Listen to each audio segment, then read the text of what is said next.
ఇందులో అతి ముఖ్యమైన చూడండి, ఈ నాడీ కణం అంటాం దశ న్యూరాన్.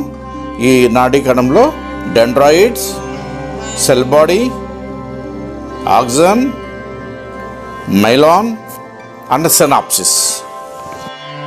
ఈ న్యూరాన్స్ యొక్క ప్రధానమైనటువంటి ఫంక్షన్ ఏంటంటే ఈ బయట ప్రపంచం నుంచి ఈ పంచేంద్రియాల ద్వారా సమాచారాన్ని సేకరించి, అంటే the touch, the vision, the smell, taste and sound, వీటితో వచ్చే సమాచారాన్ని బ్రెయిన్కి అందించి మళ్ళీ ఆ బ్రెయిన్లో అక్కడ ప్రాసెస్ జరిగి అక్కడ జడ్జిమెంట్ ఇచ్చి మళ్ళీ తర్వాత ఏం చేయాలి, వచ్చినటువంటి సమాచారాన్ని ఏ రకంగా మళ్ళీ బాడీ ఏం చేయాలి, ఎలా యాక్ట్ చేయాలి, అది ఏ పార్ట్ యాక్ట్ చేయాలి, అది మళ్ళీ దానికి మోటార్ సెన్సింగ్ థియరీలో మళ్ళీ ఆ కన్సర్న్ పార్ట్కి పంపేదే neuron. It's very important in our body.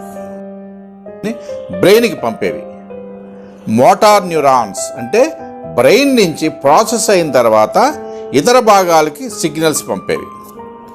Inter neurons, ఇవి థింక్ చేసి ఆలోచించి చూసి అవగాహన చేసుకునేటటువంటి న్యూరాన్స్, ఇవి ఇంటర్ న్యూరాన్స్ అంటాం. న్యూరాన్లో ఇలా చెట్టు కొమ్మల్లా ఉన్నటువంటి డెండ్రాయిడ్స్ సమాచారాన్ని ఒక ఎలక్ట్రికల్ సిగ్నల్ ద్వారా రిసీవ్ చేసుకుంటాయి.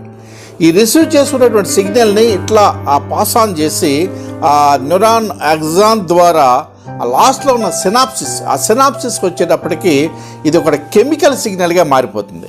ఆ కెమికల్ సిగ్నల్గా మార్చి ఆ నెక్స్ట్ సెల్కి కానీ బాడీకి కానీ ట్రాన్స్ఫర్ చేస్తుంది.